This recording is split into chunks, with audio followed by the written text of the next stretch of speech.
CP Baghel जुड़ गए हैं। बघेल जी, मुबारकबाद आपको, फिर से वहीं से टिकट मिला है, लग रहा है फिर से एक बार संसद पहुंच रहे हैं इसी सीट से। ठीक है, रुक करेंगे उनका, लेकिन सीपी जोशी को राजस्थान की एक अहम सीट से उम्मीदवार बनाया गया, प्रदेश अध्यक्ष में राजस्थान के। सुनिए जरा क्या कह रहे हैं। हमारे साथ है सीपी जोशी, बीजेपी के प्रदेश अध्यक्ष। जोशी जी, पहले तो बहुत बहुत बधाई, चित्तौड़ से आपको टिकट मिला।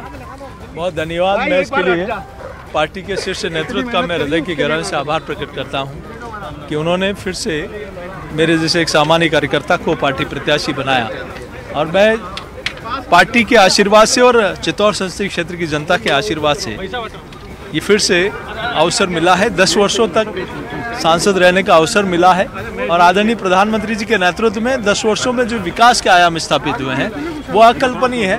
लोग जो 60 आज़ादी के बाद से अब तक जो काम नहीं हुए और पिछले 10 वर्षों में मोदी जी के नेतृत्व में हुए, तो मैं सोचता हूं कि ये पार्टी ने मुझे फिर से अवसर दिया है। मैं हृदय की गहराई से फिर से धन्यवाद। ये काफी बदलाव किए आपके, देवेंद्र झाझड़िया एक खिलाड़ी को आपने मैदान में उतारा, काफी नए चेहरों को मौका दिया। देखिए, पार्टी सारे पैरामीटर्स और बाकी सारी बातों को देखते हुए निर्णय करती है, तो मैं सोचता हूँ यहाँ 15 टिकटों की घोषणा हुई है, 10 टिकटों की होनी, प्रत्याशियों की निर्णय होना बाकी है। तो सभी मिलकर राजस्थान की जनता और कार्यकर्ता एक ध्येय, एक अटल विश्वास कि अभी फिर से 25 का 25 कमल खिलाकर ये 25 कमल की माला मोदी जी के गले का हार बनानी है। शुक्रिया। मनीष के साथ भवानी सिंह, जयपुर, न्यूज़ 18 इंडिया। प्रवीण खंडेलवाल जी इस वक्त हमारे साथ मौजूद है। केट के जनरल सेक्रेटरी के तौर पर आपको जान रहे थे इस पूरे दौरान, और अब आप लोकसभा प्रत्याशी। खबर जब मिली तो कहां पर थे और रिएक्शन क्या? जब खबर मिली तो मैं मेरे घर पर था, और मेरे दो सारथी विपिन आहूजा और सुमित अग्रवाल दोनों मेरे साथ बैठे हुए थे।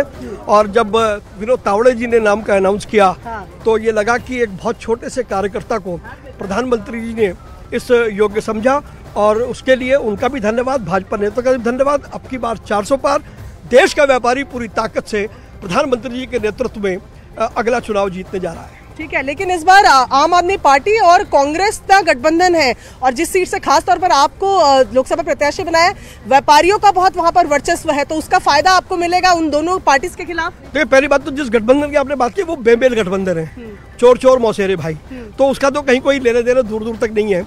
और जहाँ तक व्यापारियों का सवाल है, तो व्यापारी हमेशा से भाजपा के साथ में रहा है, और इस चुनाव में भी व्यापारी भाजपा के साथ ही रहेगा। सबसे बड़ी चुनौती क्या रहने वाली प्रवीण जी? चुनौती कुछ नहीं है, क्योंकि प्रधानमंत्री जी ने 10 साल बहुत ज्यादा काम किया है, इसलिए मैं कोई चुनौती नहीं मानता। कोई चुनौती नहीं है? कोई चुनौती नहीं है।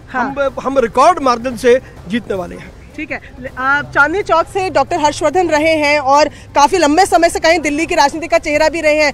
कई चेहरों को इस बार बदला गया है, उसका फायदा मिलेगा या लोग जानना चाहेंगे कि पहले वालों को क्यों बदला? देखिए, भाजपा नेतृत्व ने जो भी निर्णय किया बहुत सोच समझ करके किया, और भाजपा नेतृत्व का हर निर्णय का। प्रियंका लौट रहे हैं आपके पास में, हमारे साथ में कुछ खास मेहमान जुड़ रहे हैं चर्चा करने के लिए, उनका तारुफ आपसे करा देते हैं। शहजाद पूना